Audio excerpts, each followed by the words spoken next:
think I am. There we go. Okay, there we go. I was in the wrong direction. I got the right arrow. Yeah. And we're recording, right? Can everybody hear us online? I don't know. They can? Okay, good. A little late now, right? All right. So these are some of our sponsors, Sophos, App Meetup, Women in the Cloud, and so on. By the way, if some of you don't know, there is a networking group called Women in Technology, and they're very closely associated with us. And they meet every other month, like we do, and it seems to be in unison with us. But instead of the first Thursday lunch, they do the second Tuesday, usually for happy hour. It's typically in the Irvine area. I'm not sure how many virtual meetings they're doing this year, but next week it's going to be virtual. So if you want details on that, let us know and we can send those to you. And they want men too. I'm a member, so it's not just for women. Ashley, who's our vice president, is also on that board, so you can hit her up in between Bytes as well.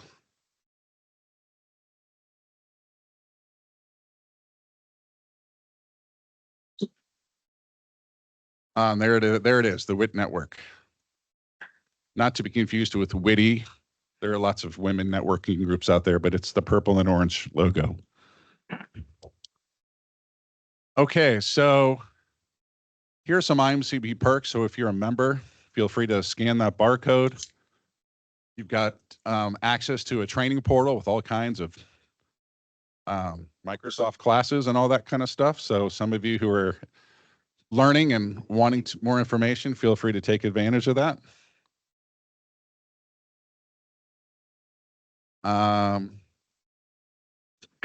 I'll read this verbatim since I don't have it memorized. Excuse me. So IAMCP perks, AIM International. We engage global expansion through partnering. This is a Microsoft partner group. People in the Microsoft ecosystem, or some folks even work for Microsoft or have worked for Microsoft. So expanding your business globally can help you reach new markets and win more customers, but knowing when, where, and how is essential to your success. Whether you're expanding directly or through a network of partners, by taking our global expansion readiness assessment, you'll be ready to identify any gaps in your current approach that may inhibit your success. We will review your assessment results and share best practices and how to improve your approach to avoid costly, time-consuming missteps.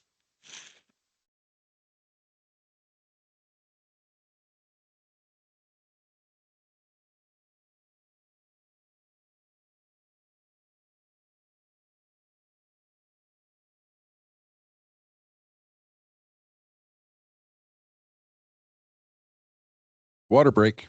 Okay. Let's see here. You can scan this barcode for upcoming events. We have meetings every other month, but then we have meetings in between meetings. We have meetings for folks in transition looking for jobs. We have mentorship programs where those of us who are members are trying to help those looking for jobs, whether they have it and looking for something better or whether they just don't have one and they're looking. Feel free to take advantage. Sorry, I'm getting over a cold. Let me get a cough drop going here.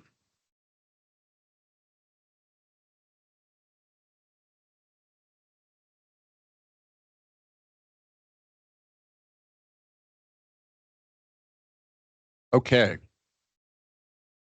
Here are some more events. So today, let's see. Not sure why it has that timeline on there. For the Illuminate. Oh, so this is the official IAMCP Illuminate recap. I guess it was yesterday. So we missed that one. No, that's today.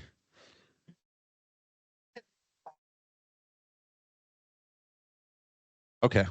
So guys, this is sent out to everyone. So we have IAMCP new member calls for those that are new and want to learn more about IAMCP on the 10th and so on. So a few other different groups there. Copilot, building your partner channel. Lots of things to do.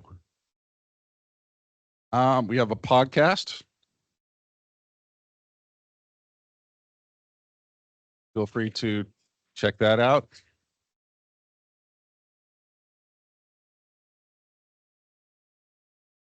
Feel free to scan the barcode, connect with us in the Impact channel for making an impact in IAMCP, insight support, educating programs for our strategic partnerships and alliances to inspire, foster more diversity, inclusion, tech equity, advocacy, and connection to community. Opportunities for IAMCP members and chapters to get involved in their causes and communities. Recognition of chapter members who are making an impact, workforce or community. So I'm a big networker. I do a lot of networking for work. I do it for fun. I'm involved in 5 nonprofits, and we're in the works of trying to put some of these things together where we can give back more, and we're going to talk about that. So if you like to volunteer, you're in the right place. If you have ideas, we want to hear you. And if you have ideas that you want to be involved in, that's even better. Yeah. Because we could use all the support we can get.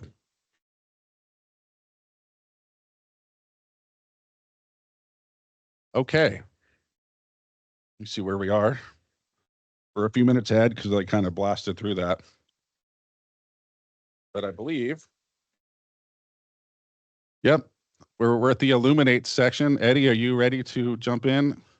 Or are you going to announce it, Jason? Yeah, I'm going to moderate. Oh, you're going to moderate it. I didn't get that far. Thank you, Fred. And allow me to bring up 2 great people, Eddie Bader and Manish Bardia, past presidents of this chapter who have given a lot to this entire organization. They're going to give you their perspective on this event that just happened. That event being the Illuminate Conference. Come on up here, guys. Grab a chair and a mic. The Illuminate Conference is one that was the first of its kind, the first national meeting of IAMCP members. And it was combined with the WIT network, which I didn't even know was an offshoot of this organization, and has been so successful in its programming that it actually has been running a national conference for a while. But this was IAMCP's first opportunity to participate with in like a joint program for 4 days in Texas. So now you do not need to be bald to go to this conference. They will let everybody in. It certainly helps. I had people coming up to me and saying, "Are you with Microsoft?" And I'm like, "No, no, no, no, no, no, no, no, no." Oh, terrific. Board maps.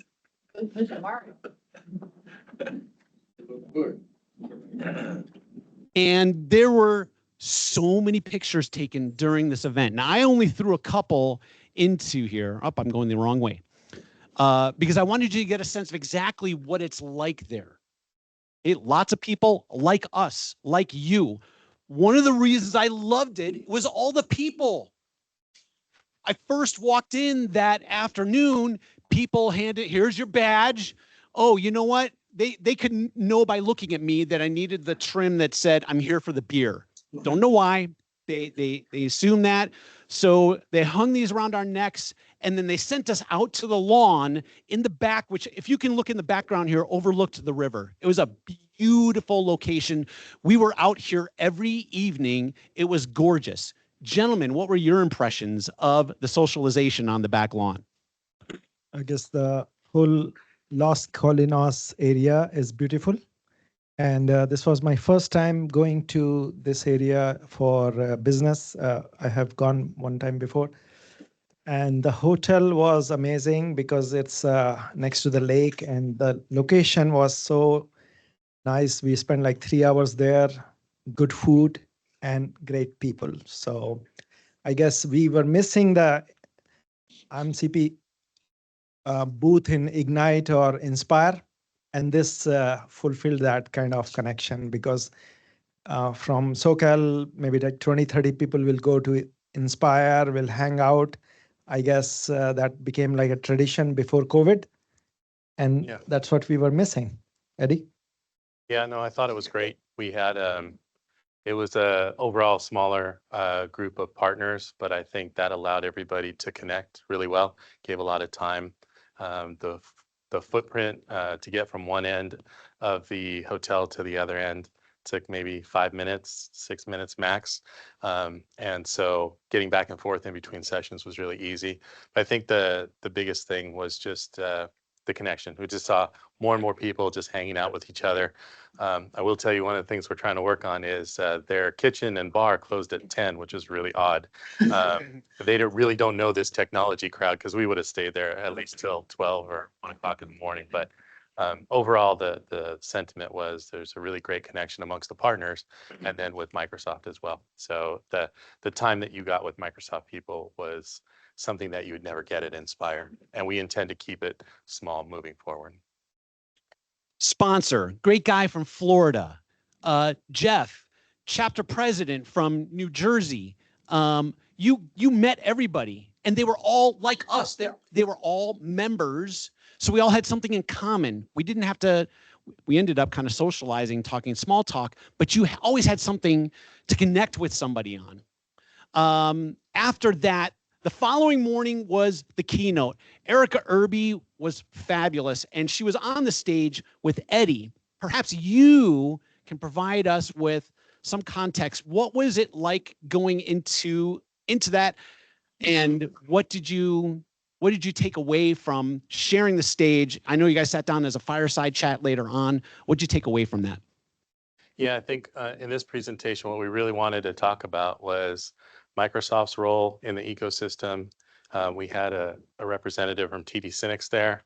Then we had a partner who happened to be Peter Fiddler. He's currently America's vice president right now, but he has a thriving MSP practice in New York City.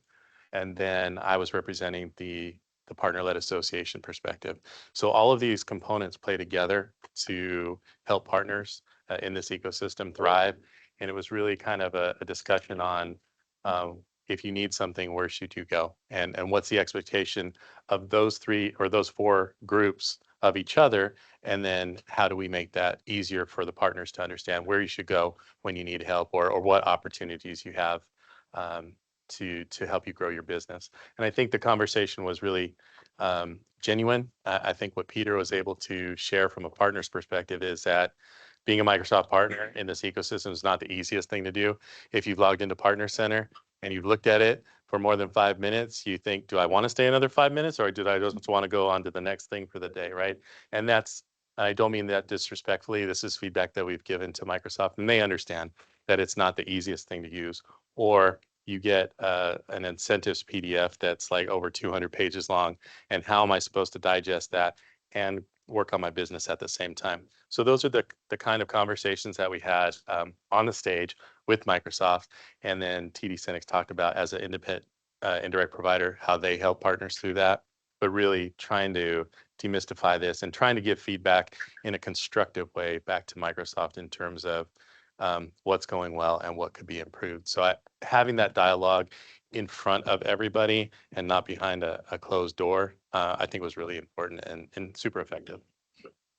Thank you. And Manish, I'm going to ask you for your opinion, and then I'm going to bring up a special guest.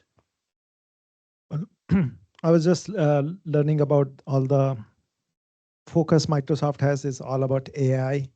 So I was just soaking it in and just taking some notes on how we can advance our business, which is nothing but making sure go to market with AI-led offering, which we are already doing. So just making some notes and connections. Yeah.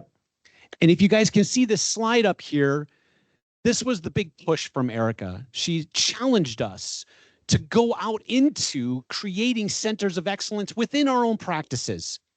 And they're all divided up according to this AI strategy roadmap that you can actually download directly from the web, but focusing into business strategy combined with technology strategy that you already know so well, adding in AI strategy experience that you're gaining with these programs, organization and culture, and AI governance. All 5 of these together make for a really strong offering in the market. So when IAMCP, as we are President Brian has challenged us to bring strategic learning to you this year. We are going to focus on these 5 areas.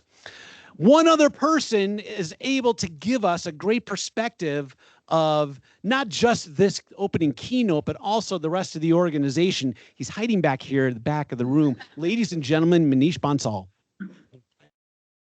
Sorry, folks, I just walked in a minute ago. I would just add the Illuminate conference. First off, it was great to see IAMCP members from all over the US and actually Latin America and some Europe as well. So this was one of the first, which I'm sure Eddie has already probably touched upon it. So that was great. I would encourage everyone to start thinking about next year's Illuminate, if the name remains the same. Eddie would know. Yeah. But yeah, I think that was great. I felt like we were a little bit outside of our bubble of SoCal, and we kind of, with COVID, we saw that we were meeting with a lot of other members or partners across the US, but it's very different to be in person. I would say, just talking about Illuminate in general as a conference, I walked away with at least 5 good connections that we're still in touch with and making progress. So that's one good thing I would say about Illuminate. Second, talking about the keynote, I think one of the things that Erica emphasized and which hit home with many of us, especially me, was the fact that think differently. How do we, whatever we are doing today, how do we think differently with the advent of AI? Of course, like Manish said, everything at the conference was all about not only just this conference, but any other Microsoft conference, any other technology vendor conference you go to, it's all about AI. Lot of buzz, in my opinion, but the real deal, I think, would be in finding the use cases. And that's what Erica was trying to emphasize, is how can you make a difference in your customer's life cycle journey, or any employees or the organization itself, in terms of the impact your solutions when it comes to AI could deliver better proficiency, productivity, and all that. So I think biggest thing I would say, if there's one thing that to walk away, and I would add beyond the Illuminate conference, the same thing I heard a lot more a week later at the AI and Copilot conference in San Diego. So just combining the two, if there's one thing I would say take away from this meeting today, would be, as you go back, think about how the use cases you may be addressing for your customers today, how could you use AI stack to do those things differently, but in a way that it's not just like the buzz, it's the real deal. So. Thank you. Wow. More than what you asked. No, I love it. I love it. And the AI was certainly the predominant theme, but it wasn't just about AI. In fact, there were 3 tracks of programming that were going on. The first track was building your practice. So look at this: talent, tech teams, Copilot, yes, scalable channel programs, Copilot Unplugged. That was mine. Crafting a speaking style that wins clients. This was great. Earning a seat at the business table, getting away from just talking to the CTO and the CISO and having that conversation with the heads of lines of business. Don't forget to fill out your employee survey, this phishing employees and all of that. So this was really good. Did you guys attend any of these that you wanted to kind of call out? I would want to add, the Will Walker, he's with Robert Half. Yes. He was doing a session to improve your resume and how to present for job seekers. That was more like a hands-on lab happening in the expo area. Mm-hmm. There was an expo with 20 booths, and I walked around all that, made some connections. Another one is this speaking style. I think I missed that one. However, I had a conflict with earning a seat at business table, and that guy was phenomenal on telling how to be strategic on talk. And he had a lot of books and recommendation on how to achieve this, and the thinking was all different than thinking. It was more like you are there as a business consultant than just a tech consultant. So a lot of work to do there. Maybe we can get him as a speaker here sometime. Yeah, absolutely. And there was another track that focused directly on the Microsoft products. So this was agents, dynamics, the Secure Future Initiative, enterprise decision-making, CSP, Azure. So you can see it was covering like every single topic, every single programmatic solution that's out there.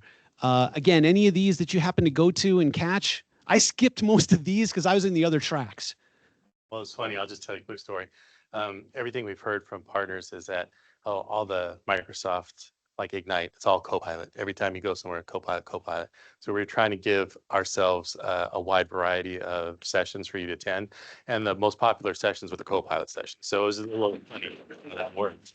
But I will point out, earning a seat at the table that Manish had mentioned and Jason's session. I think one of the key things about those is those are Microsoft, or those are IAMCP members doing those presentations. So this wasn't just Microsoft presenters. These were our own community members sharing their expertise with you. And I think going forward, we want to make a point of, there's a lot of knowledge in this room and other rooms like this. And we need to cultivate that and make sure we put it up in front of the stage so people can learn from each other, so we can learn from each other. That's part of why this community exists. So I just wanted to point that out. No, that's brilliant. And on that note, if you have topics that you would like to bring forward that should belong either on a chapter meeting like this or in perhaps another offshoot of our program, come talk to Felly. He runs the learning committee, and we can make sure that we can factor that in. Again, providing the strategic learning. Okay, the third track was Partner Essentials. So this was great. Paul Solsky and JP O'Donnell were all over everything. And the Partner Program Health Check was brilliant. I caught that one. Partner Playbook, Cloud Partner Program, the CEO Roundtable.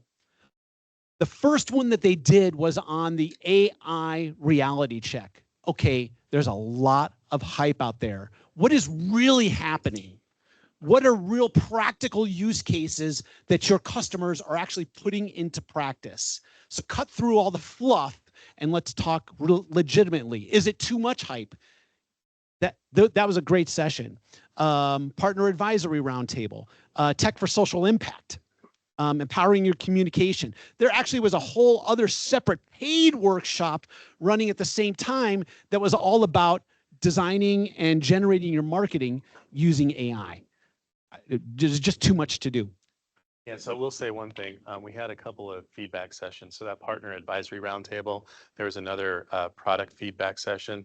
Those are where we had a room full of Microsoft speakers. And in the roundtable, we had one of the managers of the Microsoft AI Cloud Partner Program there to take partner feedback on how the solution designation program is working, feedback on what adjustments need to be made.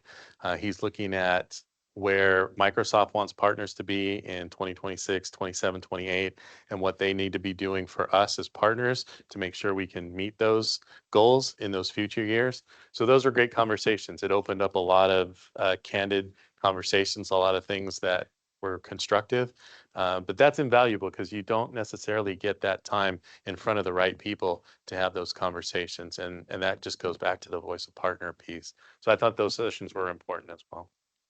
You can pack your pain in a little go bag and bring it with you to the next one. Okay. Then Tuesday night, we partied. This was the 30th anniversary of the organization.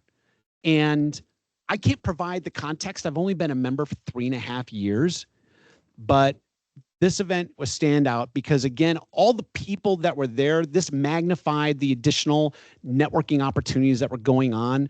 There was a very small presentation that occurred, and Eddie and I think Sandy had some words to say. Anything you want to impart to us? Yeah, I think one of the things that we did towards the end of the conference was we thanked the attendees because we can set all these up, we can put the sessions together, have speakers and all that. But if nobody attends, It's like a party without any people. It doesn't mean anything. And I think that applies to these meetings as well. Having you all here, having this room almost filled, I think that's wonderful, because this is what makes community. You as individuals, you are actually the magic of IAMCP, and to have this going on for 30 years, knowing that you can connect to people across the globe, I think that's very powerful. And in each of you, there's a star, and by being here and talking to other people and sharing that, we get to experience that. So I would say, when you look out the next 5, 10, 30 years, just remember that you're the component of this. You're the magic. Manish? I met a couple of Microsoft folks in this meeting, this party. What we are realizing is people from Microsoft need input from partners, because we are the closest to customers and they have a lot of thinking. This is how things are working, but we are the real voice of customers. So it's always good talk to connect that how rollouts on Copilot or Copilot Studio or AI solution is working. There is always a disconnect. I would say this group and this community can help us reach out to Microsoft, because I can make only certain connections, but as a group, we can help each other. I guess that's where we can utilize this more, this kind of event, as well as this meeting. And I'll say one more thing. Microsoft has reached out to IAMCP, and they want to have feedback form and sessions so they can connect with partners more regularly to get your feedback and start working on the issues that you're experiencing as partners.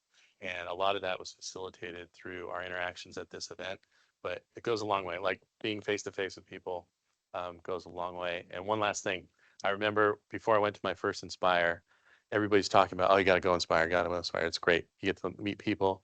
I was talking to Eric. I was talking to Manish. They're like, yeah, you got to go because we can hang out and I'm like, we can hang out here. Why do I got to spend $5,000 to go someplace else? I'm like, what are you talking about? You guys are crazy. And then I did it, and it changed my perspective, because you spend so much time together. You're almost together like 24/7. You stay up late, you have fun, you share stories, you get to learn, you get to connect with people in a very different way. So I would encourage you that this meeting is great, but it's not the only thing. You got to do more to hang out with people. And when you have a chance to go to these conferences, not just Illuminate, but any conference, there is a reason to be there. And the reason is getting to know each other at a different level. And those people that you get along with, you like, and you trust, those are the ones that you're going to do business with moving forward. So it's just a really great opportunity, and I suggest you do it whenever you can. And for the record, that's not me. Some other dude. So Manish mentioned the exhibitor hall. This is where we had breakfast and lunch every morning. It's where we had, again, some like informal networking was going on there. There was a dozen or 15 different sponsors that participated. They had booths and such. They came around, they sat down with you, they gave you swag and stuff like that. It was really great. The Career Igniter Hub, that's what Manish had specifically mentioned, that Hall, what's the name? Robert Hoff. Robert Hoff had put on. And so like in the afternoons, there was all kinds of programming going on there. The Partner Lounge had these round tables. Illuminate Connect was networking. And there was a guy walking around taking headshots, just because they had a guy there to take pictures of the event, so you could get headshots for free. Lots of great connections going on in that ballroom. Anything to add? Yeah, the topic on the roundtable was how is it your partnership with Microsoft? What's going good and where you want improvement? That was good to hear directly from partners, because Microsoft speak is different than what partner experience. Also, the AI topic was covered under roundtable. So we were able to hear how much % you're using. How much % of your business is AI driven. So that number was all over from 50% to 5% or 0%. And it was good to know all that. Yeah. Then the closing keynote. Again, a challenge put forward by Lori Borg, go-to-market strategy. Her story, she'd only been in her position for 3 months. Where had she come from before? She was a partner like us. She built one firm, and I think they were a dynamics practice, and ran that for several years, and then started another focused on Azure. So she talks our language, and she gave a speech up here and sat down with Eddie, and again, kind of like understood that and was able to relate directly to our concerns. Anything from your perspective up on stage? Yeah, I think Lori's going to be a great advocate because she was a partner like us. So she understands it from our side of the fence. And I think she's going to bring that perspective. And one slight adjustment, it wasn't 3 months. She's actually on job 7 weeks. So that she made that trip out there, and she was fielding questions like a pro. And nobody, and you know, our audience really didn't hold back. They made some comments and asked some certain things. But I will say that she is one of the drivers behind that feedback that I just talked to you about, that Microsoft wants to hear from us more often. So she is making a difference, and I think she's going to be a great advocate for us. One of the things we talked about was, for those of you who remember Gabriella Schuster when she was in role, and how well she was connected to the partners and how much everybody liked talking to her. We really haven't had that since she left. And we don't want her to be Gabriella, we want her to be her. But she knows the importance of making that connection with the partner community. And I think you'll see that as time goes on. Thank you. So then when that was all done, the next following day was all WIT Network. I can't really comment on it because I didn't go, but they had the training sessions you saw that we had over 2 days, they had in one. They crammed so much in there. Lots of great If I could boil everything down, JP's 3 Ps of this event was people, partners, and the presenters. It was jam-packed, and they were networking like mad. Did you guys stay for any of that? No, I had to leave. Yeah. Yeah. Yeah, I did. There's so much content. It was just like there's 5 minutes in between sessions, and there's 3 rooms of sessions. It was madness, but it was great. And there was just a lot of energy, a lot of great energy. And Elliot Dunlap from Microsoft was one of their keynote speakers, and they had a really great CEO. She talked on the Swiftonomics, I think is what she talked about, and really technology in our industry through the perspective of Taylor Swift. And I asked her if she would come and do that for us again sometime, and she agreed. It was very energizing and very fun to watch. So if you're not connected with this group, I think the message here is, as much as we want you to be part of IAMCP, there are other groups out there like the WIT Network that you don't have to be a woman to be a part of, and they're very great organizations, and they do something a little bit different than we do. And it's kind of a peanut butter and chocolate as opposed to, you know, just ice cream or cake kind of thing. Although those do go together very well. And there are several dual members in this room. Allow me to introduce you to Michelle Hollis. Yeah, it's funny because people saw my picture up there and they were like, were you there? And like, no, this was the inaugural WIT Network event at Inspire, the first year we kicked it off officially. So that was probably 12 years ago. So yeah, but I'm looking at those phenomenal women up there, and Ashley has carried the torch with the WIT Network locally since we've changed. So just the amount of momentum, we went from 13% female members in IAMCP SoCal the first year to almost 48% by launching WIT Network, the WIT group under IAMCP originally. Thank you, Michelle. And if I know there's a lot of students that are in here, WIT Network is perfect for getting involved and connected as you transition into the workforce.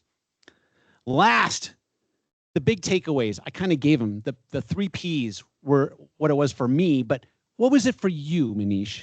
I guess what's not in top of your mind, or what is that called? Out of sight is out of mind, I think made me realize, we have to keep connecting within IAMCP to build relationship with Microsoft as well as partners. That's my takeaway. Yeah, I mean, I work probably 99.9% from home, and it's just me and my little pup, Sam. So I see people. One of the comments I made is like, it's nice to know that you have rest of the body and not just a floating head, which is nice. But that that connection to human beings, that being with each other, there's nothing that replaces, nothing digitally that can replace that. And it's not something I'm going to miss. I'm going to try and go to the one. So just for level setting, this Illuminate conference has been going on in EMEA and APAC for a few years now. And in EMEA, it changes locations every year. This year, it'll be in Valencia, Spain in October from the 29th through the 31st. I'm going to try and go there if I can. But everybody's welcome. It's just that it's more regional so that people who are in that region, they don't have to travel too far to get to. But similar setup and again, in India as well.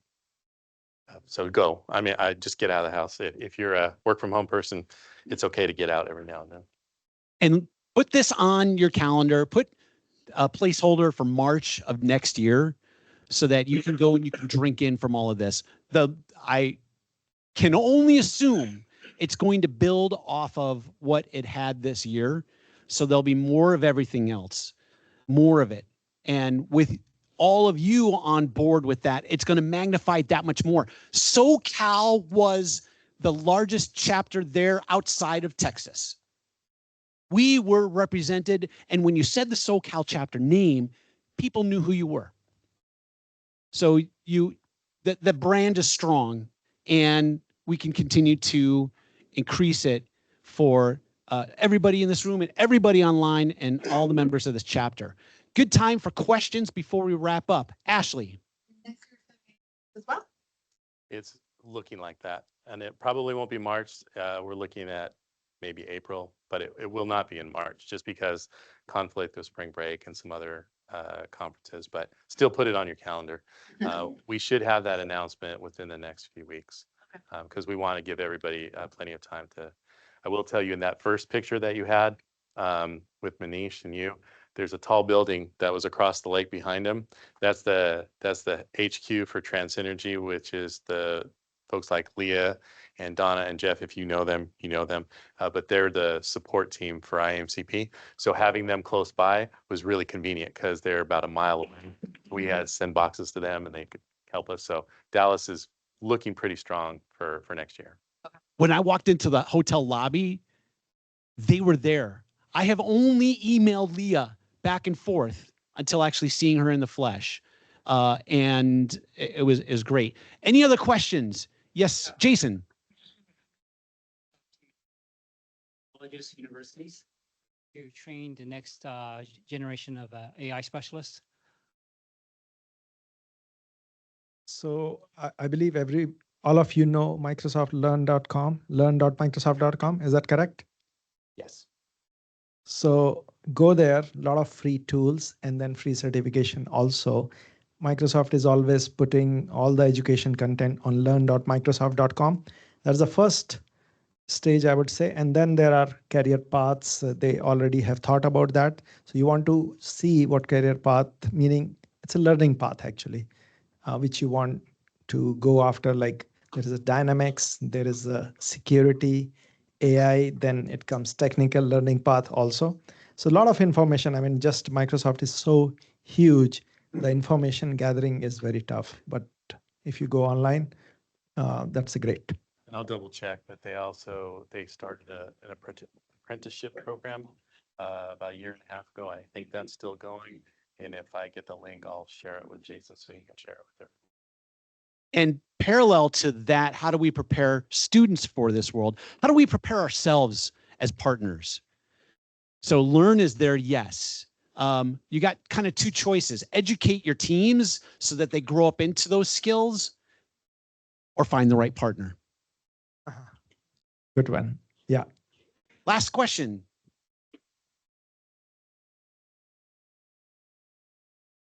Brian.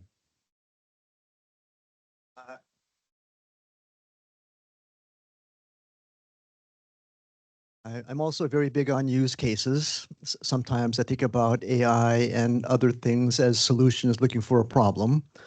What are a couple of good use cases that you saw about the AI?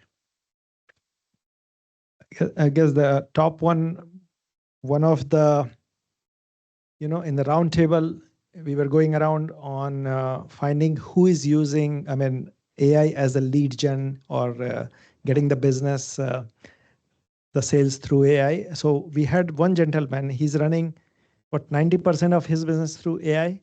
I still need to find out how he's doing, but I think that was the biggest use case I found. He has thought about, I'm just going to use AI on most of the things, 99% AI. And to give you some example, his email reply, his outreach, his proposal generation, all is AI tools. I think that's the biggest use case I have found. The others are pretty enterprise use cases. Tushar. Hey, I'm sorry, I joined late, so you may have addressed this, but my question is around Copilot and support from Microsoft Copilot. Especially when we open tickets for support, we have seen like responses to be delayed weeks and weeks and sometimes not getting good responses. So is there a thing Microsoft is thinking of putting together for a higher priority support, especially around Copilot as it's being evolved? Yeah, so we didn't really discuss that in detail, but there is a discussion around whether or not we can elevate tickets from IAMCP members, which would be a Right. benefit to your membership. So we are working on an escalation process, but I would say that it's very, we had something in place like a year and a half ago, and that went away when that person went away. But we are working on building something that will be sustainable regardless of whatever changes happen on the Microsoft side. So I would just say that it's being worked on, but we're not close to rolling it out yet. Okay, thank you. Thank you, Tushar. Big round of applause from my buddies up here. Eddie Bader, Manish Bardia. I'm Jason Price, your Director at Large.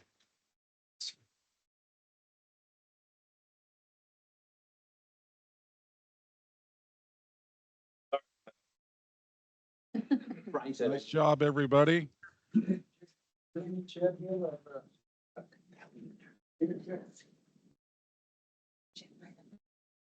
All right.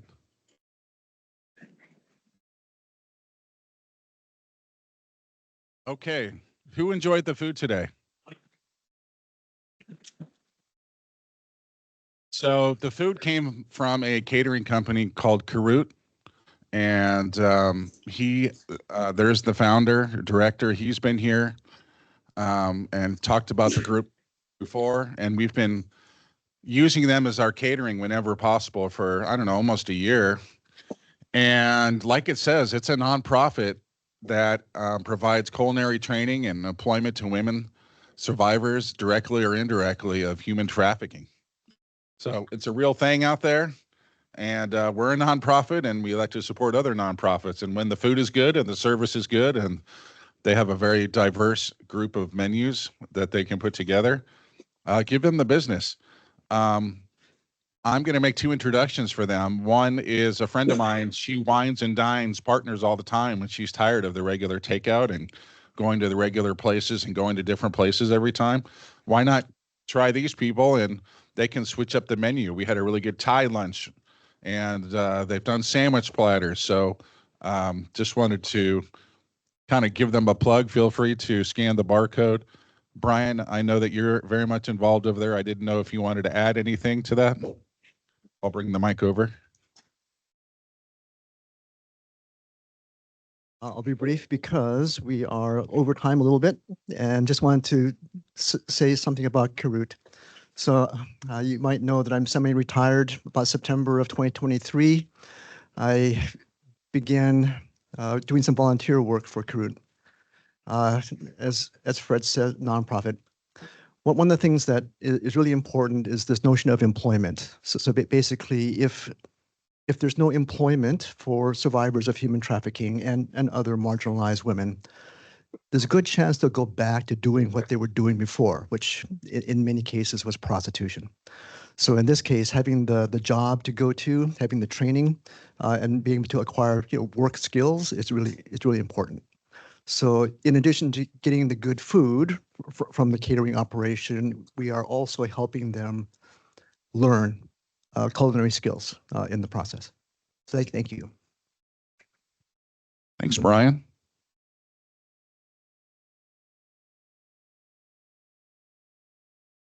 Okay, I think we are talk about announcements and updates. Okay, the WIT network. I think we've talked a lot about the WIT network today.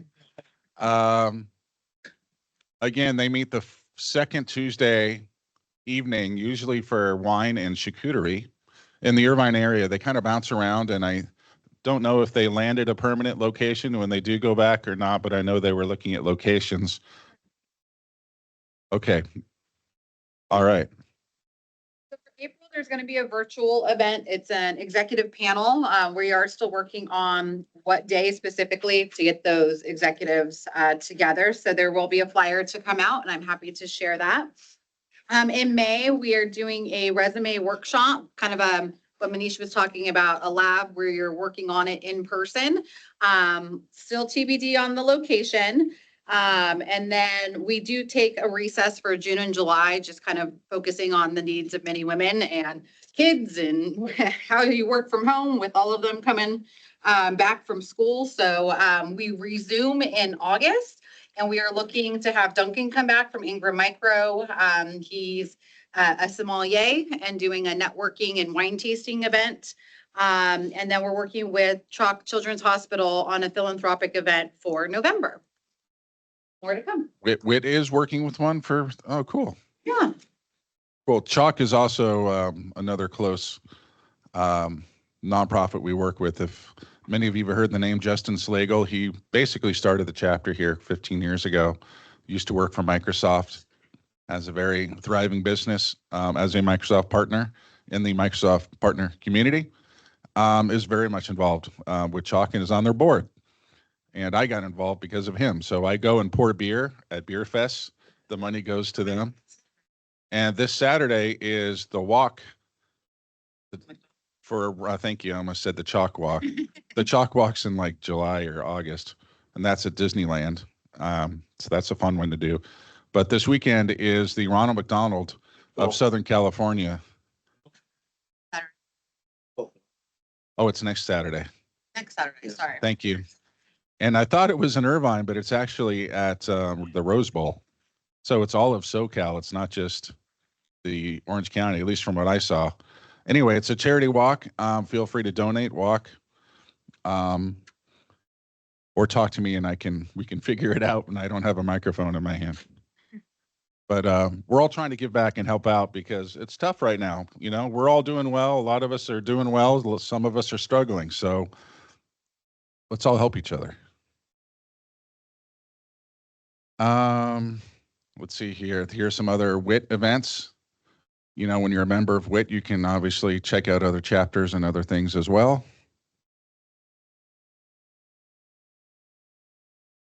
I've mentioned earlier, we have a professional mentoring program. Feel free to take a look. If you want to be a mentor or a mentee, we could always use the help. I'm trying to help a couple of people that are in transition. One just got a job. She's with a nonprofit. Ed in the back is another one. I met Ed. Ed, shake your hand. Wave your hand. I met Ed on LinkedIn, and we just started talking, and we went to lunch, and I'm just a sales guy. I'm not a recruiter. I'm not an HR person. And I didn't have anything to do with him getting a job, but he got 2 offers, and the second one seems to be a little more exciting than the first. So, you know, help each other out. I don't know if you want to say anything, Ed. Maybe is there any secret sauce or any suggestions for those? Did you find it through LinkedIn? This was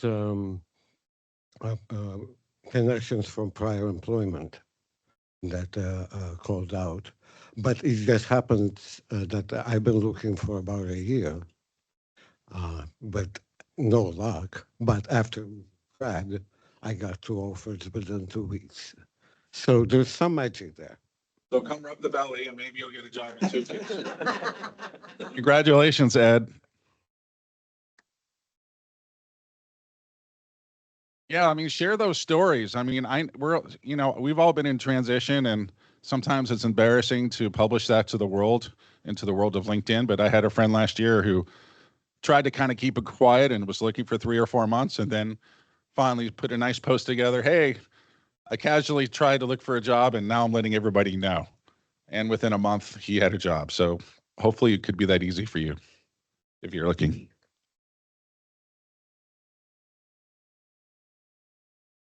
Want me to do this, Fred?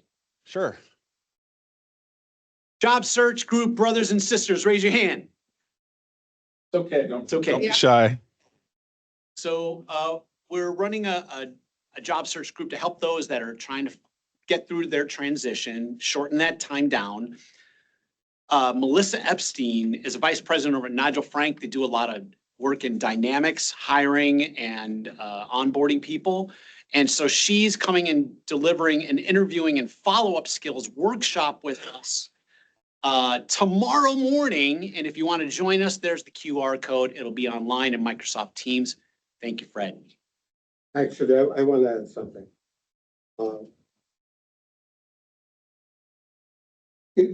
LinkedIn definitely helped. The reason why I got the second offer is open to work label on my LinkedIn profile. I've been avoiding it for a long time. Once I put it up, people started reaching out.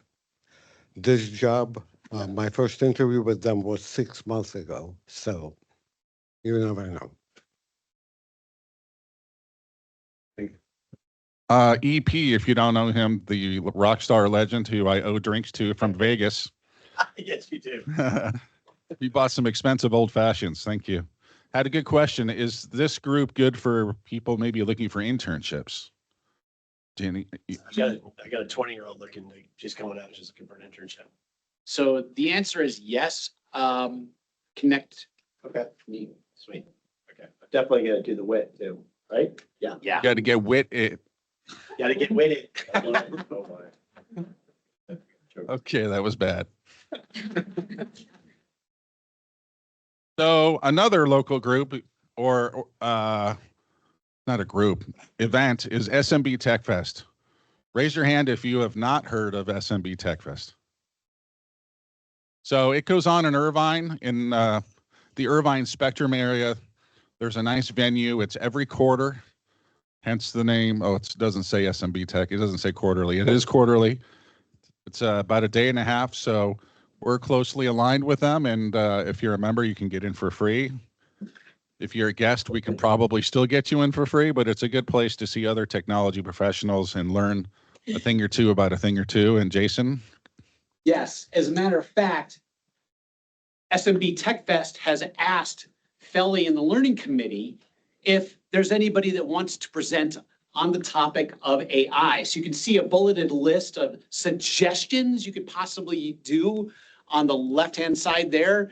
If you're interested, talk to Felly. His email address is up there on the slide, and you can block out July 17th and 18th coming up. Something real quick. Please. So you guys, thanks, Fred. So women in tech, as you saw earlier, there's a movement going on. Okay, there's a movement going on, and I see it more and more often. It's just like aviation. You're starting to see not just guys pilots, you're now starting to see girls, females now flying planes, the whole crew, as a matter of fact. So women in tech, it's a movement, and I encourage you to be a part of it. So July 16, 17, Taylor, I would love for you to be one of the moderators for one of these panels. We're going to have a woman in tech panel at this SMB Tech Fest. This has never happened before, okay? Never happened before. And Dave, the organizer, gave us the blessing. We have the green light, not only for the woman in tech panel, but he also said, Felly, go crazy. Let's have 2 or 3 more other panels. Heck, let's have other 2 panels, maybe students in tech, I don't know. But this is an opportunity to really make a difference, and why not? This could be your next big thing. Hey, it only takes that one connection, and it'll take you to the next level. Thanks, Felly. Isn't there one in April too? Oh, it was pushed out? Oh, okay. Good to know.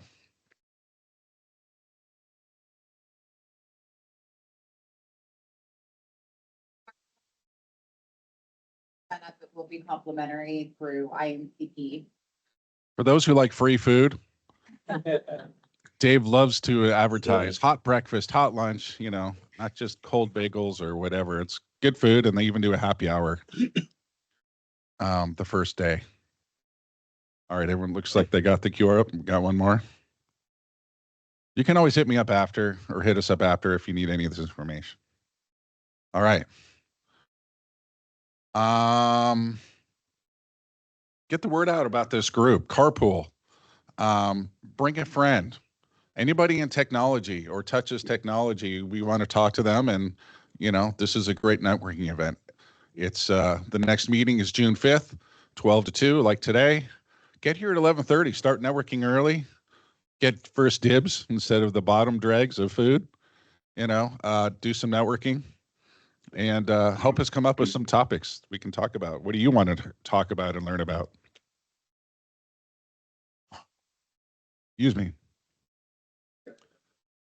Who wants to talk about the charity Blackjack tournament? I missed a few calls, so looks like Brian's coming to my rescue.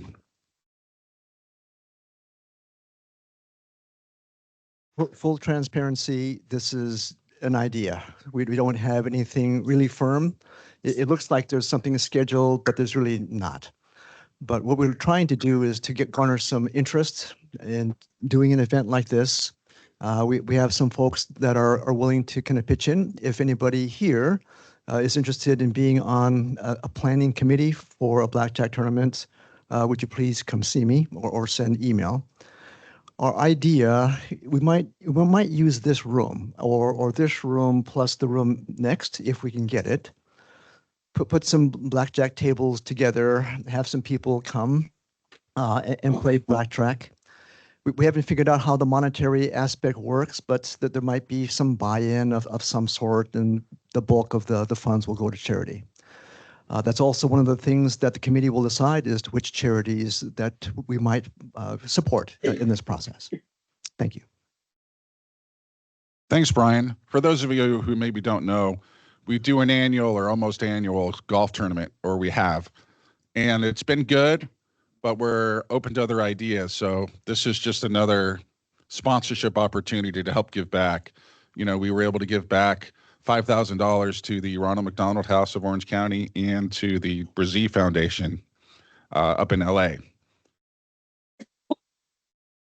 A year and a half of work, and we had $5,000 each to give. So we're trying to raise that bar. So we'd love to hear from you, and if you've got ideas.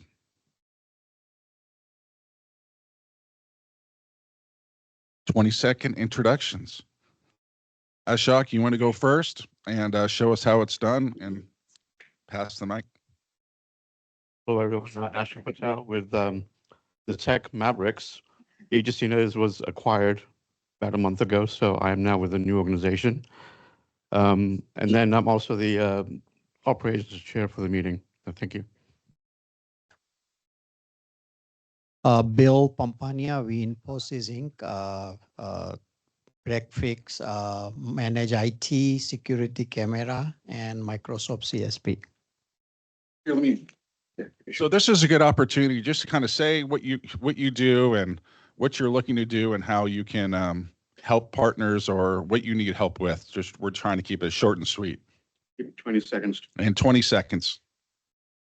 No pressure, Jason. You're going.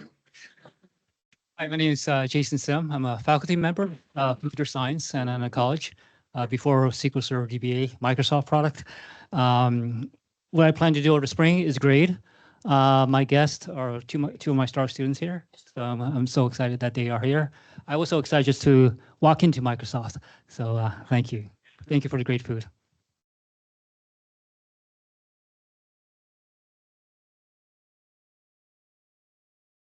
Hello, my name is Juan Rodriguez. I'm a student at Santa Ana College. I have a bachelor's degree in engineering, but I'm transitioning to comp-sci.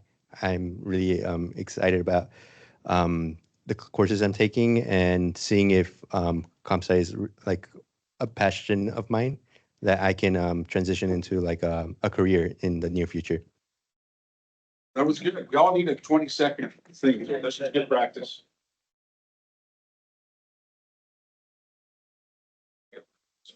Hello, my name is Vincent. Go. Okay. Hi, my name is Vincent. I am a dual enrolled student at Santa Ana College and a high school student at Canyon High School. And currently I'm working on a few computer science certificates. And I'm kind of working towards my, my associates during high school. And also, yeah, right now I do work at a dental office. So I do some technology conversion stuff over there. Thank you. Hello, everyone. My name is Bianca Villegas. I'm the job developer over at the Career Center at Santa Ana College. I am interested in connecting with you all, seeing what internship opportunities or job opportunities, guest speakers, anything like that are available for our students. Hello, everyone. My name is Jackie Strobel. I'm the Career Center Coordinator for the School of Continuing Education. We help students transition to the credit side. We offer over 30 non-credit programs that are free, which one of them is IT, and we have business, and we have other great programs. Thank you. My goal is the same as Bianca's, to connect with students, with employers. Hi, everybody. Joe Crigliano. I spent 24 years at Microsoft in various roles. I now work for a partner called Cielos, and our job is to help partners of Microsoft navigate Microsoft. And we do that with a specialization in business applications, which is what Microsoft does around ERP and CRM. Nice to see everybody. Hi, everyone. I'm Ana Laura with Ana Laura Events. My area of focus is party, event planning, coordination, and I'm a guest of Feli.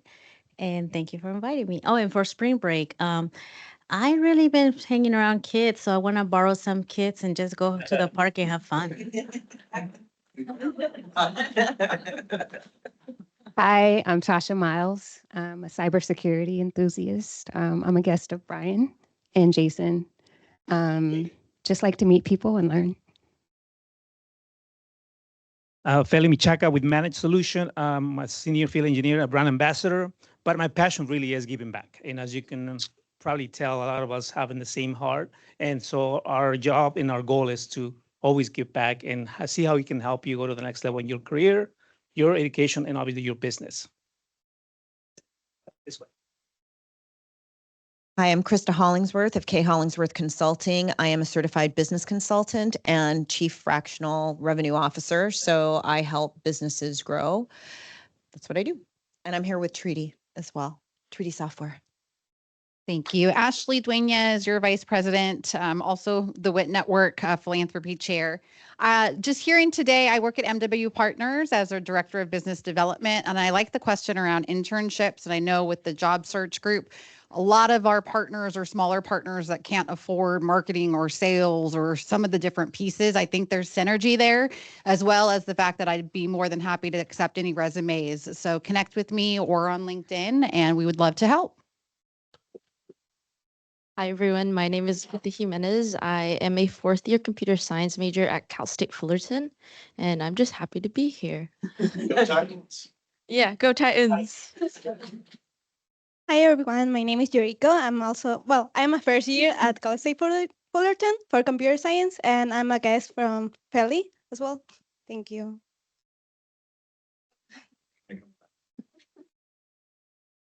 Hello, everyone. My name is Julian. I co-own By Marketing Agency, which helps support local businesses and brands who are purpose-driven, looking to grow their community presence on social media. And I'm a guest of Feli. Anybody not a guest of Feli? You'll hear from me later on.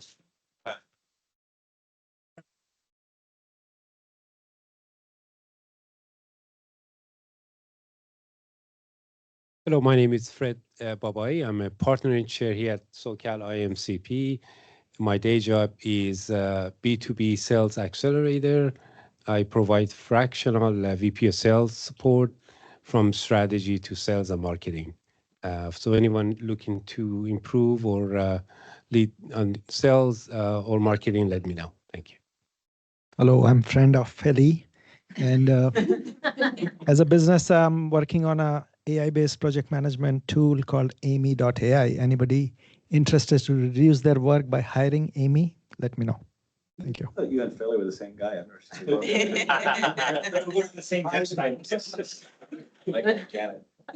Hi guys, I'm Sohail. I'm also a student in Cal State Fullerton. I'm studying computer science.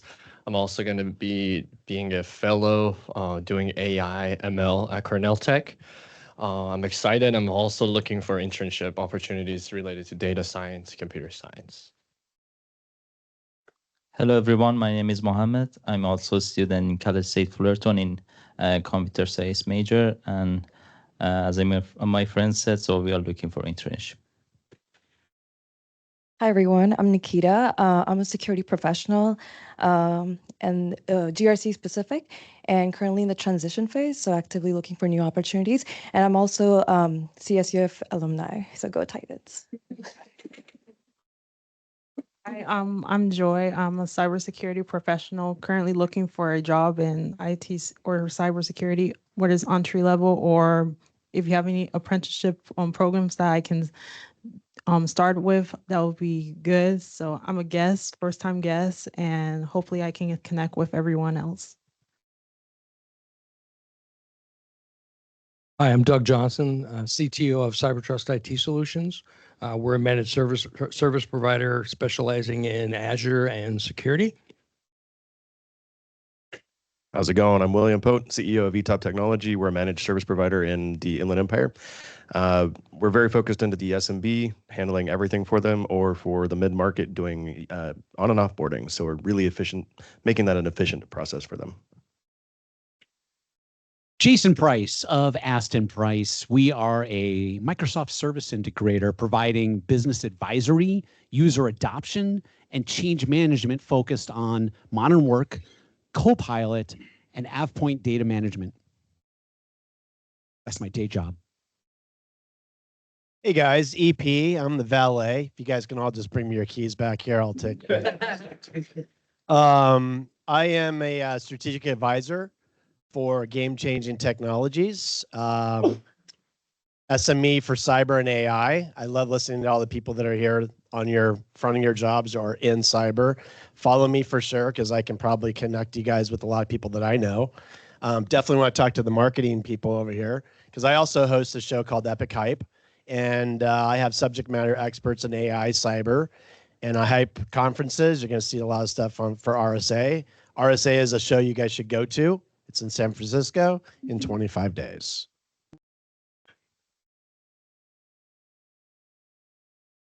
Hey everyone, I'm Ed Glusman.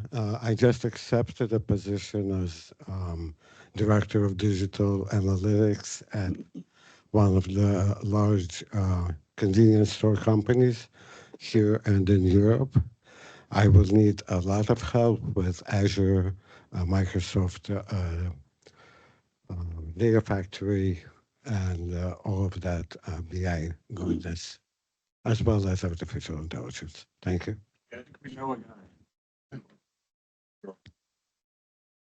Good afternoon, everyone. My name is Koda. I teach at Santa Monica College, develop a curriculum as well for new technologies and making sure these curriculum is relevant for students so they can get or transition to the job market.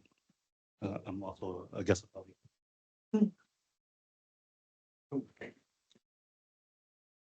Hello, everybody. My name is Christian Jesus. I'm a software engineer and looking into getting into consultancy.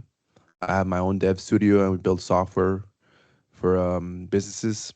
And looking forward to meeting you all and happy to be here. Thank you. Hi, everyone. My name is Manish Sethi. I'm partner at DAX Software Solutions. We specialize in implementing Dynamics 365 ERP and CRM solutions. Along with that, we do have an iPaaS solution that we've developed in-house. Hello, everyone. My name is Taylor. I am also a student at Cal State Fullerton. I do see familiar faces in the room, so it's nice to see you all. I am currently in my last year finishing up a double major in both computer science and business administration with a concentration in decision sciences. Say that 5 times fast. And I am truly happy to be here, happy to again to see some familiar faces, and looking forward to meeting new people too. Thank you. Hi, my name is Dulce. I'm also a computer science student at Cal State Fullerton, and I'm on my senior year. And for spring break, I'm just going out with friends and family, just catching up because they haven't seen me in a long time. Yeah.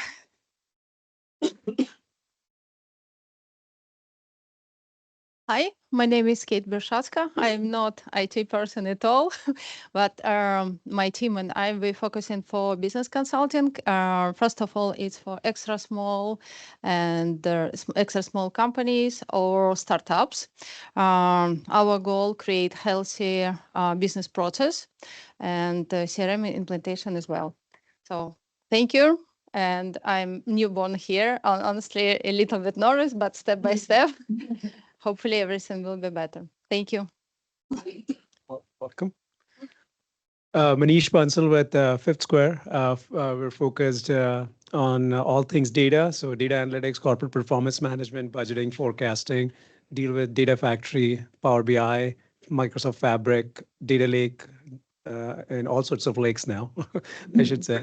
But yeah, interesting area that is evolving. So a lot of you who are exploring different career paths, I would certainly encourage you to look into the data side. It's growing in just huge proportions.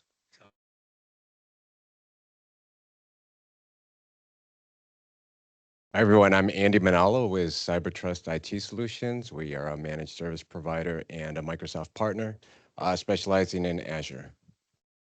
Thanks, everyone.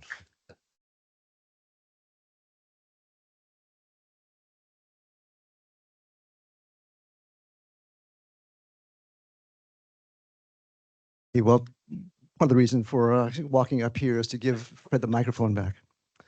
My name is Brian Inuma. I am semi-retired. I mentioned that I do some volunteer work for Kherut and another nonprofit called Human Save, also focused on survivors of human trafficking. I also have an advisory role for a small manufacturing firm, which is actually quite interesting and fun. And I think my day job is being president of IAMCP SoCal. Thanks, Brian. Fred Cooper, director. I'm going one more time, but then you can go last. And online. So I forgot what I do. I work for Effortless Office. We're a nationwide managed service provider. So we're an outsourced help desk, and come to see me if you have any questions about today and or want to volunteer your time. Thanks, Fred.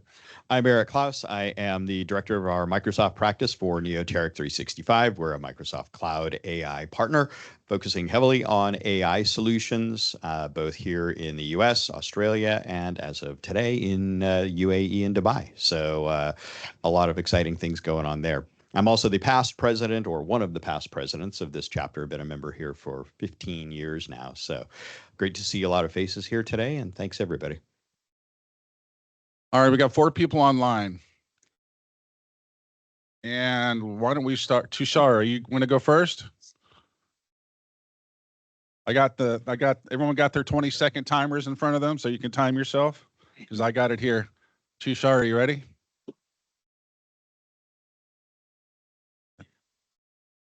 Are you unmuted? All right, we'll go to Damien. Damien looks like he's ready. Good afternoon, guys. Damien Lee here, Managing Director of 3D Software, a colleague of Tim's and Krista's there. A very big Céad Míle Fáilte. I'm obviously not based in Los Angeles. I'm in Limerick, Ireland. And I just wanted to make sure that Tim Martin had a bottle of Irish whiskey for everybody in the audience today. I knew you looked familiar, but you didn't have a beer in your hand. Yeah. Thanks, Damien. Nice to see you again. You too. Steve Tanner. Hey, everybody. And Damien, thank you for the recommendation. Tim, I'm going to be waiting for my Jameson or whatever else you've got handing out tonight. One of my favorite Irish whiskeys. Steve Tanner with IT Voice and Argus Consulting Group. Recently retired president, handing the keys to Brian. So thank you, Brian, for a great job working with the team. Just for future reference, the camera only catches Tim and Manish. and forward. So I don't know if there's a way to adjust the camera for future remote audiences. Our team supports Dynamics and cloud services. And though I didn't see the faces, I heard people talking about that.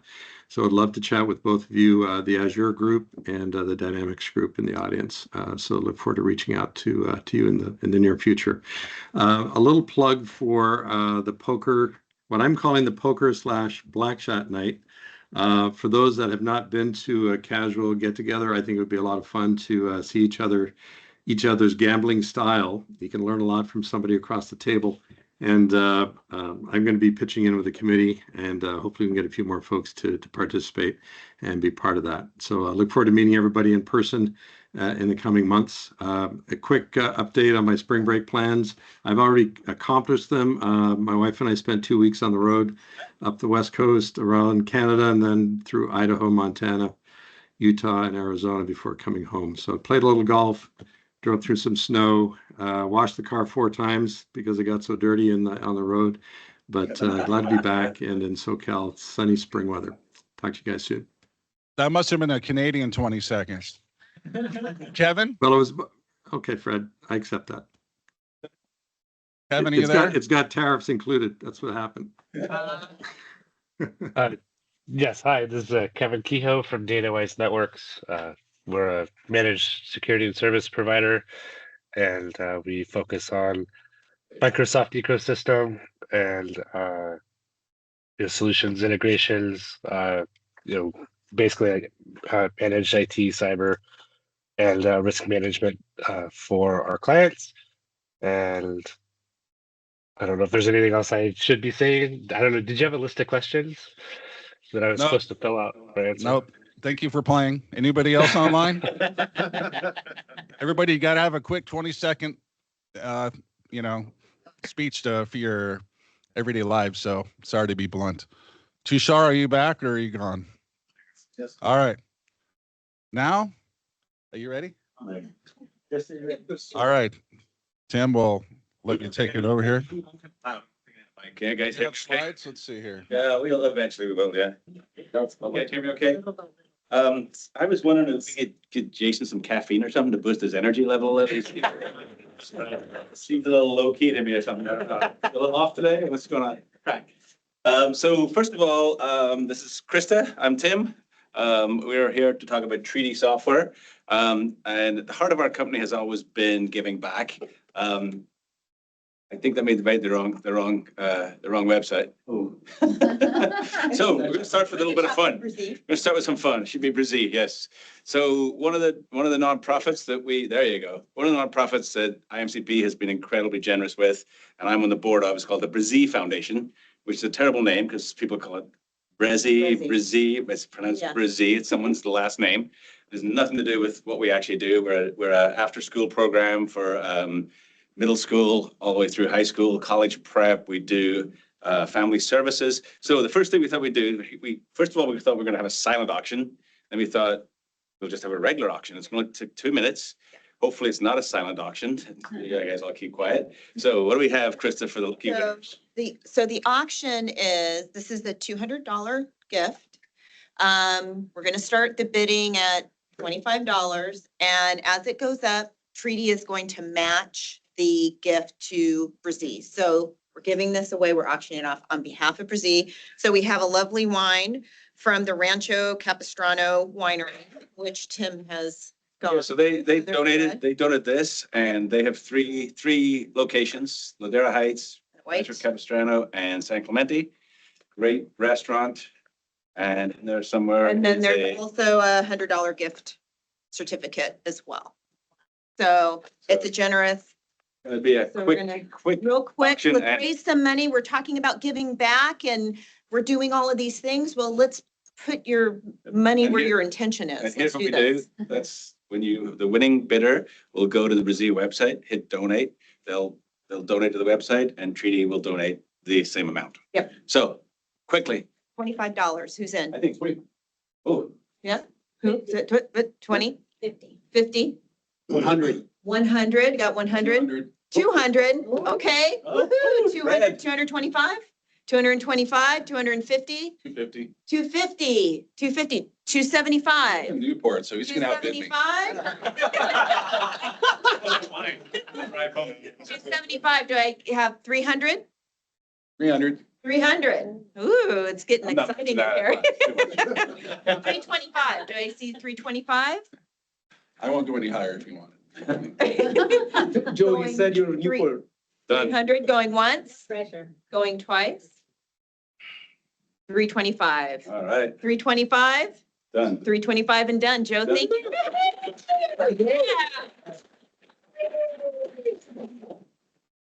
All yours. Look at that. So, Let's go into the Drew Brees Foundation. let's go to the Drew Brees Foundation. Yes, yes. Can we take that picture done as soon as possible? Couple of quick things. I always wonder when I go to these events, the person that's up here running his mouth off, like, why should I be telling you the value of partnerships? So I can tell you, for me, and this is not trying to boost my ego at all. I'm just telling you that this is how valuable IAMCP has been for me. I've been part of IAMCP for 8 years, and I did a little exercise. I think they can hear me okay. Online as well. Sorry, I did a little exercise yesterday, and I have made about $20 million from referrals from IAMCP members. So that's kind of, I think, why I'm here. And I'm all of those have come from partnering. I have one project in the last 10 years that came directly from an end user. Every other project I've had has come from an MSP or a trusted advisor. And I don't know about you guys, so why is partnering important? It's important all the time, but I don't know about you guys. Do you guys watch the news? I try to keep up on this stuff. I don't know if you guys do, but it seems like there's some stuff going on right now. I don't know if anybody's seen anything happening in the news lately. But there's no doubt that we live in uncertain times. At the Brazil Foundation, just to give you an example, and this is something I think we should all be doing, at the Brazil Foundation's board meeting, we had 3 plans. Plan A was if things go mildly bad. Plan B was if they go really bad, and C was a disaster plan. Now, we're hoping that none of those happens, but we're prepared. We've already seen it, because we're a nonprofit, we've already seen money that we would have had gone. And so what we're doing at Brazil is what I think we should be doing as businesses, as for-profit businesses. We're going to our trusted partners and building up those relationships even more, saying, look, this is what's coming down the pike. What can you do for us? And I think that's what we're here for today. And it's, to me, the importance in networking is not to, this is great. And I think Eddie nailed this earlier. This is wonderful. I love coming to this. Great lunch, but this is not networking. Now, I'm sure no one here does this, but a lot of people go to these events just to check the box and tell their boss they went to an event, they've got 50 emails they're going to send out to. That's not networking. So my first thing is we should have a goal. The first, any of these events need a goal. So Krista, you want to tell her what our goal is today for this mess? So our goal is for 3 technology professionals to come and see either me or Tim, and we will take you out to lunch because we want to learn more about you and your business. We would love for you to know more about Treaty and what we provide. And when going back to the partnering, it's really about helping you to be sticky with your clients, because I'm going to be, totally honest, as if I'm not honest all the time. I'm going to be honest with you. Your customers are probably going to start shopping you around because they're feeling the pressure. So it's important for you to bring in partners like Treaty that can help you look amazing. We saw on the earlier presentation about how to get in front of the C-suite, right? How to talk business. Your customers have business problems that Treaty can solve. We're not just doing custom software development, but we are helping to drive business results. I worked for an MSP. A lot of you guys know that for many years. I helped to grow their top line revenue by 3x their top line revenue, and Treaty was a big part of that. So it's a good partnership. Yes, which brings us to, I think, a huge part of partnering is the communication of what you do. And sometimes, we all make mistakes, and I'm not sure that calling our company a software company was a smart thing to do, because I think people's brains want they want a shortcut information. They hear software. Okay, I know what you do, software. Really what we do is we automate complex business processes. The fact that we use .NET, C++, AI, SQL is irrelevant. What we do is we look at the bottom, how can we get results for this business? So that's either making them more efficient or making them more money. I'm going to use Fred as an example here. So I sponsored an event a while ago, and we were a little disappointed in the turnout, and it was only a handful of people showed up. But Fred and I got to sit for half an hour. There may or may not have been beers involved. There may have, I think there was. So we sat down for that 20 minutes together, and it was like 2 light bulbs went off. We're not the brightest. We're not the sharpest, knives in the drawer. It took a while for us to figure out. I'm like, oh, I thought you were just another MSP, Fred. And I realized what Fred actually does. And then it took 20 minutes for him to figure out what I did. And I think that's the key thing with partnering, first of all, is to really understand. And that's why Krista is saying right now, we want to get together with, if it's more than 3, that's great. We want to sit down. When she says lunch, we mean martinis. That's really what we mean. But really understand what each other does. And it's crucial. I left that meeting with Fred, and my first thought was, oh my God, how dumb is Fred? I've known him for years, and he didn't know what I did. And then I realized, no, how dumb am I? If Fred's not getting the message, then I'm not presenting the message correctly. So this is always been my problem with people say they don't understand. If they don't understand, you're not explaining it properly. So that's my first, the first part of it is making sure we get the message across. And honestly, with this many people, with a limited amount of time, you're never going to get your message across in this amount of time. The biggest thing for me too is you really need to focus on quality. That's not to say you don't want to have hundreds, maybe thousands of people that you partner with. LinkedIn, send the occasional, if they're open to it, the newsletter, but that's not where your business is going to come from. I have about 20 partners that I meet with regularly. Call, meet. I have one today, said, when are we going for dinner? I do it all the time. And I don't do it going to that meeting expecting $1 million project. I go to it just to catch up and see what's going on. I'll give you, and I think what Krista was alluding to earlier is a really good point. One of the advantages of partnering with a company like ours is, and please don't take this the wrong way, but a lot of MSPs here, people can change MSPs pretty quickly. You're a commodity and a lot of competition. Custom software is really sticky.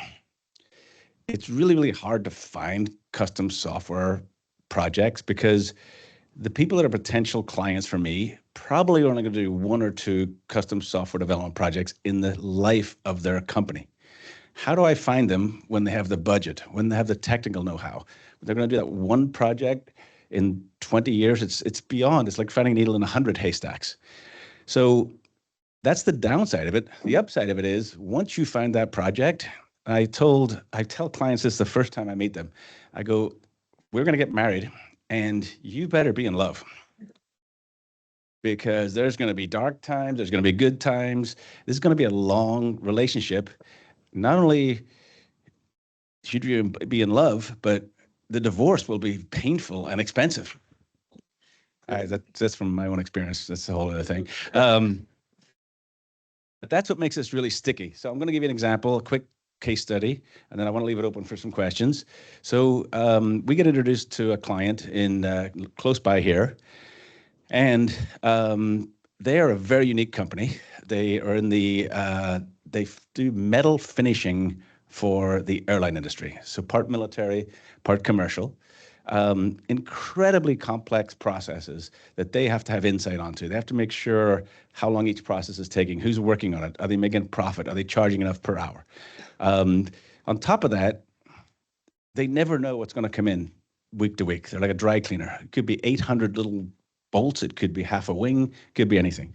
On top of that, The FAA goes, that bolt that you anodized 8 years ago fell out of a plane, and we need to know when it came into your facility, when it was worked on, who worked on it, the temperature of the oven that you used to, it's ridiculous. So we've been working with them for 13 years, and they're never going away. We're part of they just consider us part of their company now. And so when you partner with us, that's the advantage you have. You bring us in, it distinguishes you from other MSPs, and it gives you that stickiness where it's going to be very hard for them to go to somewhere else.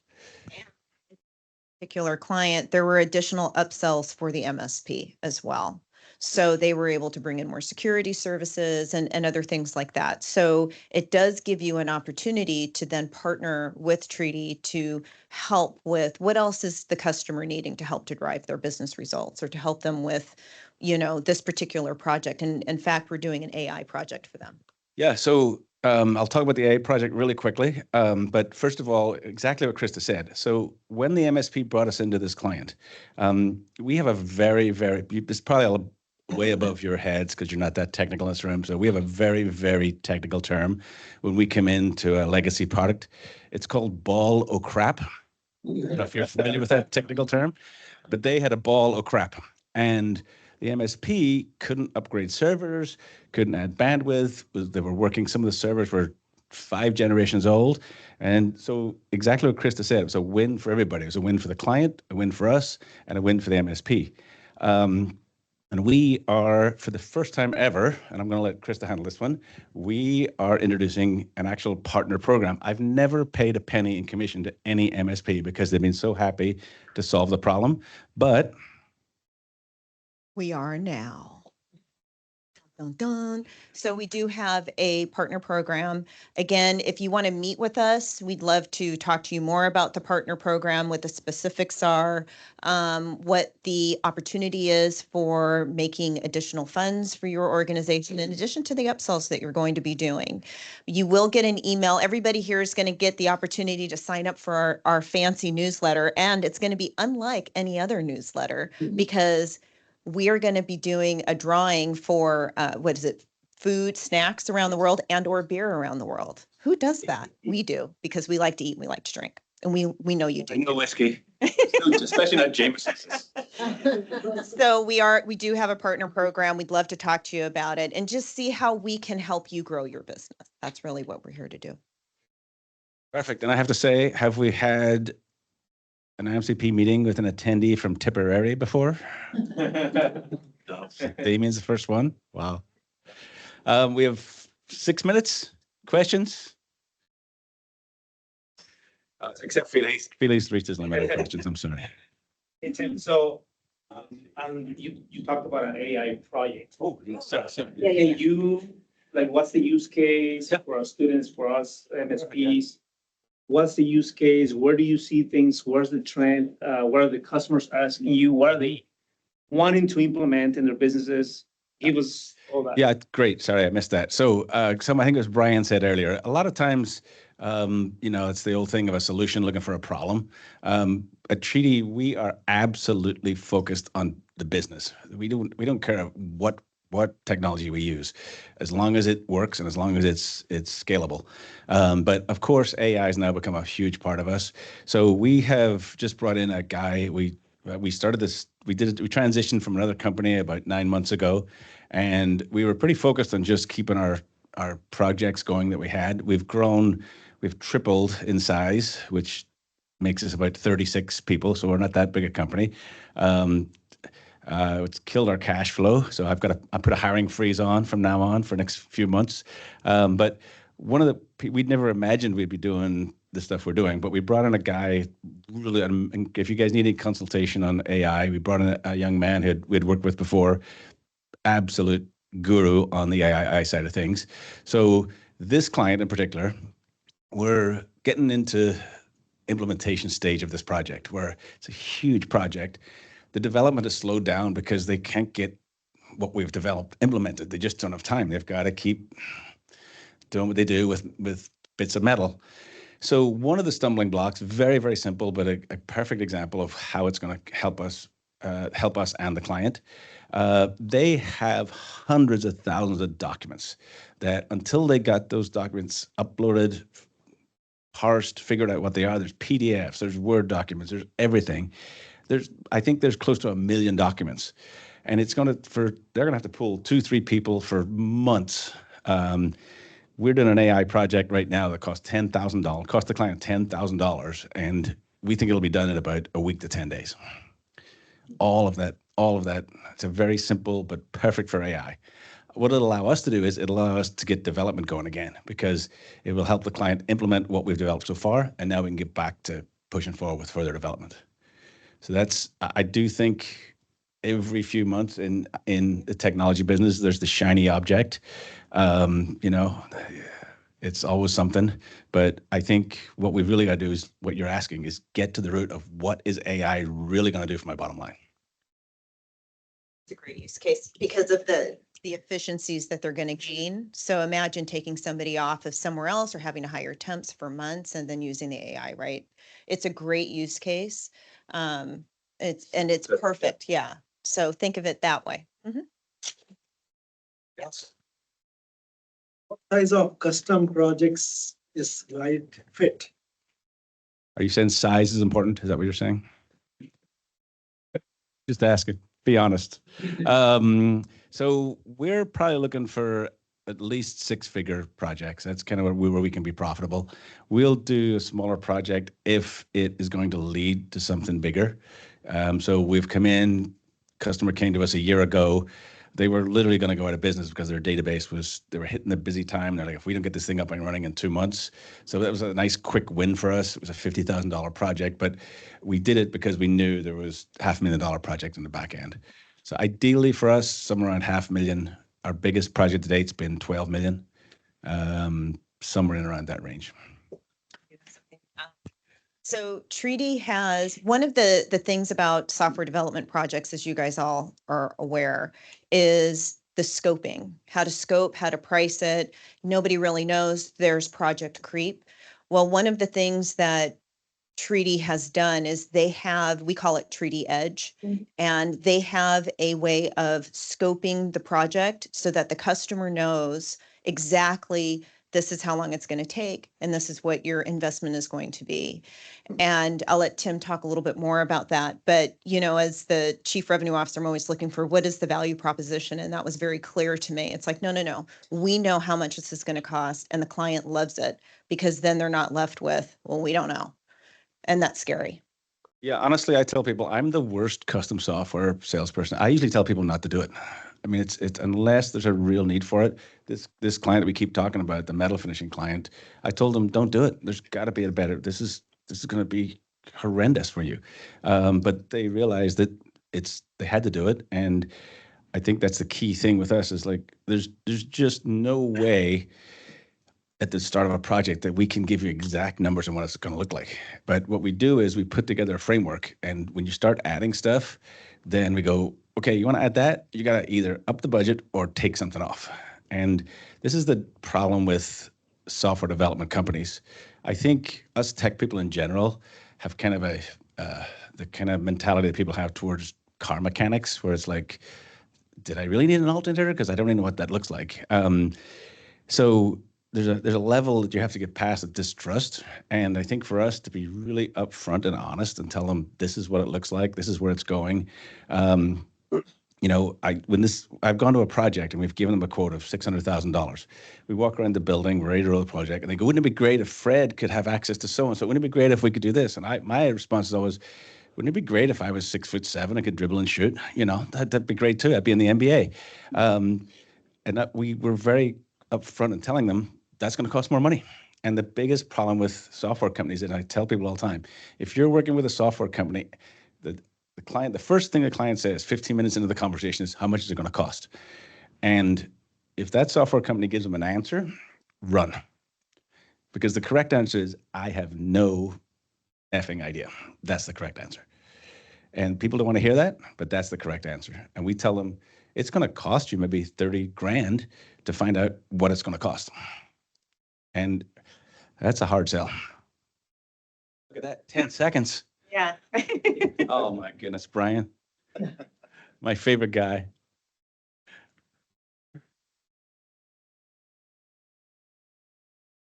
Yeah, keep it brief. Ellen Crooks and I had a conversation about off-the-shelf software. So one of the things that is clear is that customers usually have a choice between something off the shelf and something custom. Where do you draw the line? That's a great question. Probably 90% of the prospects that I see that I actually get in front of don't need custom software. So where we draw the line is we kind of say, if you can live with the off-the-shelf software with a little bit of modification, if you can live with it doing 80% of what you need, it's probably going to save you money, because you can hire 2 people to make up that other 20% for the cost of half a programmer. But then the real question, Brian, is how much is it going to save you? How much is it going to make you? That's the key question. And if it's going to cost you $1 million or $2 million or $10 million, but it's going to make you $100 million, do it. If it's going to cost you $10 million and it's going to increase your revenue by $500,000, probably not worth doing. On the mic. That's it. Thanks, guys. Thanks again. I'll get your info and send you a link for the Thanks, Tim. So when are we going to dinner, Joe? That's right. There's a gift card in there too. I should have gone higher. Congratulations. Ashok pointed out, and I wanted to mention it before I forget, right here in the chat. I'm looking for interns. Please feel free to email me. And it's Tushar, who was online. He's local in Fullerton. So it's tushar.puri@pegasus1.com. So feel free to write that down or take a picture. He's a great guy, and very involved in the chapter as well. Okay. What do we have next? All right, take a picture with your phone for the survey. Look, you can win a $25 gift card. We want to know what you thought of today's meeting, the content, the food, how great the presenter was, all that kind of stuff. Oh.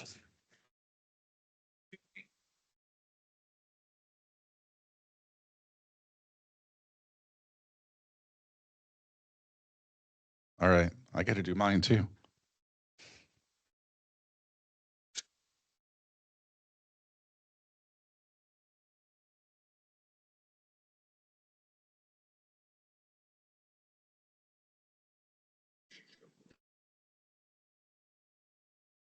All right, this is pretty much it. Once we're done, and we can stick around and network a little bit. Brian, you want to talk about the cards that you passed out? All right, Brian's going to pass out cards, and then he's going to talk about it.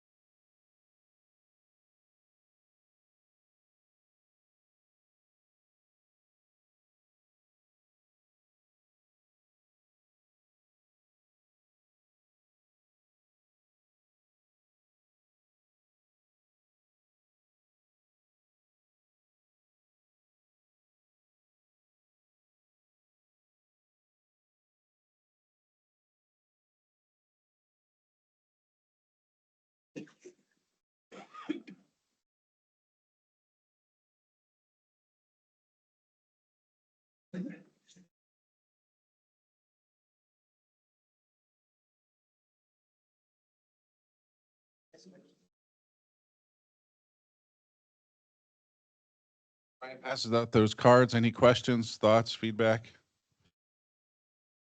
You guys enjoy it today? Get some, Yes. Learn something? Cool.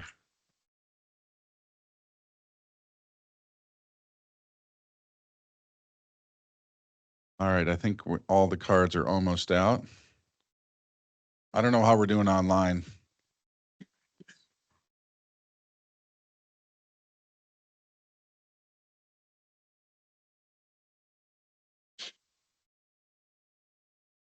EP, where's the best old fashioned in Laguna Beach? Great question. The deck. What is it? Oh yeah, I've been to the deck. How about I pay you back there? They do food too, right?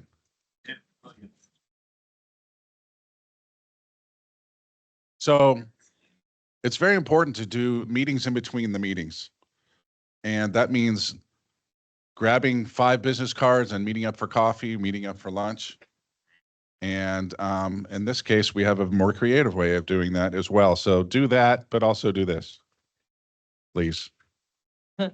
Okay, first of all, just a comment about the survey. So we as a board do pay attention to the survey.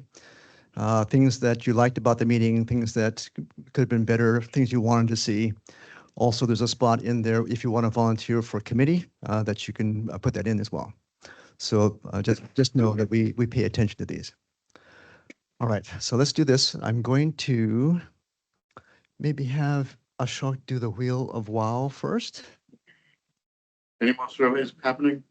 Last call for your survey. And the winner,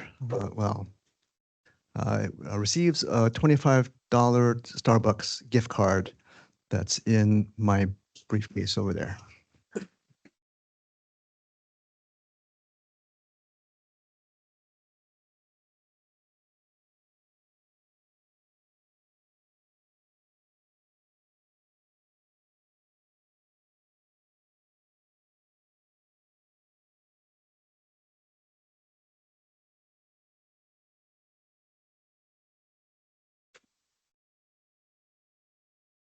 Hey, Tim, if I donate the 300 for my lost winnings, will you still match that? I suppose. All right. I'm in. Thank you.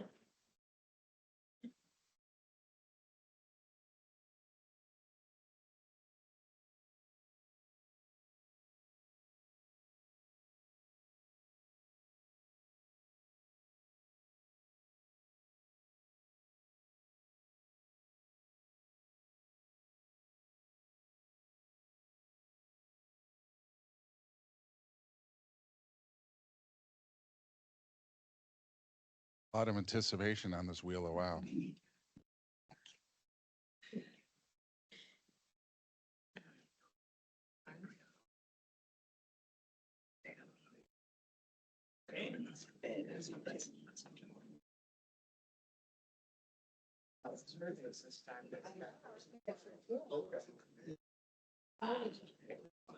Oh, Joe, you're the winner twice. Go to dinner and then get coffee. What time are you picking me up?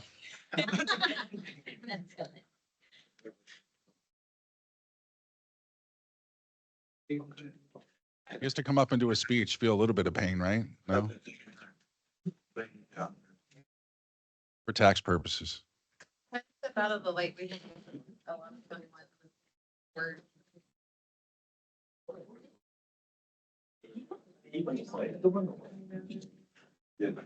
What's better, the coffee or the wine? Did we want to do a group picture since we're in the picture mood? Anybody who wants to be in the picture, come on up. And we'll face it this way. My students come forward. Yes,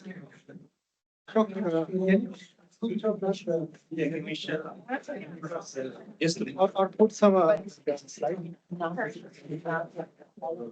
I didn't take it very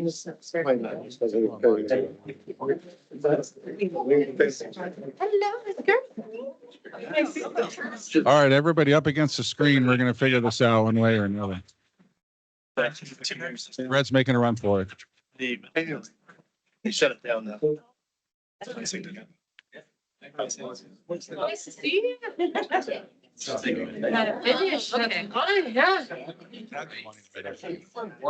I know. I have a little 3.5, you know. Yeah. So we do have to put this way.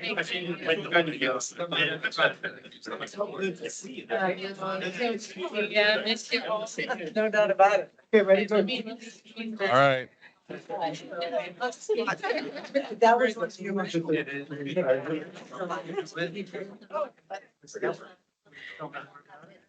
Yeah. Come on, Christian, get back here. Appreciate y'all to be on the front. Everybody on their best behavior, or do we need a hand check? That graphic though.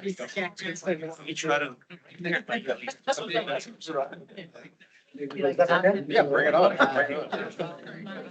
But in however we can. Are we ready? 2, 3.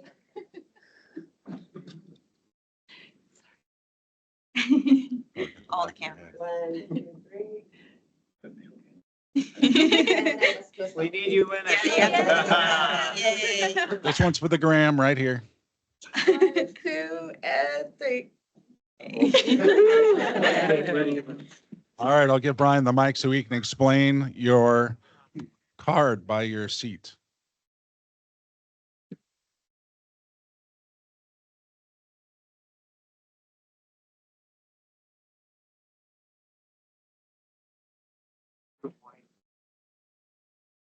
Oh, that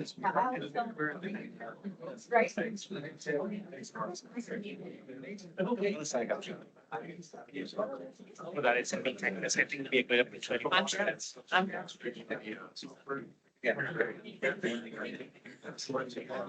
I have your attention for a moment, please? This is pretty much the last part of our meeting.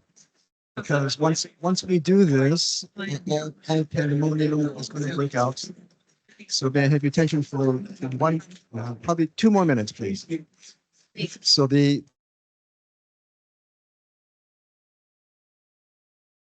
before I proceed, I'm going to make a note, something that Ashley, she observed that there are many more women in the room than I think we've ever had. So thank you all for being here. I also wanted to make one more point clear, is that if I'm not mistaken, I think I'm the one that invited Felly. All right. Yeah. Very good. All right. So I'm going to ask the folks who I passed out cards to first. So Ashok, Fred Cooper, raise your hand, please. Fred Baba E, raise your hand. Ashley, raise your hand. Jason Price, good. Manish Bansal, good. Manish Bardia, and Eric Klaus, and William Pote, very good. Okay, so these folks are all on the board or the extended board, and I have given them cards as well. So basically, for example, Ashley has the ace. So if you have an ace, you are going to be in Ashley's group, and the intent is for you to schedule a meeting between the meetings. So as Tim mentioned, it's really important to have a conversation with people outside of this meeting. So this meeting is only good for hello, goodbye sometimes.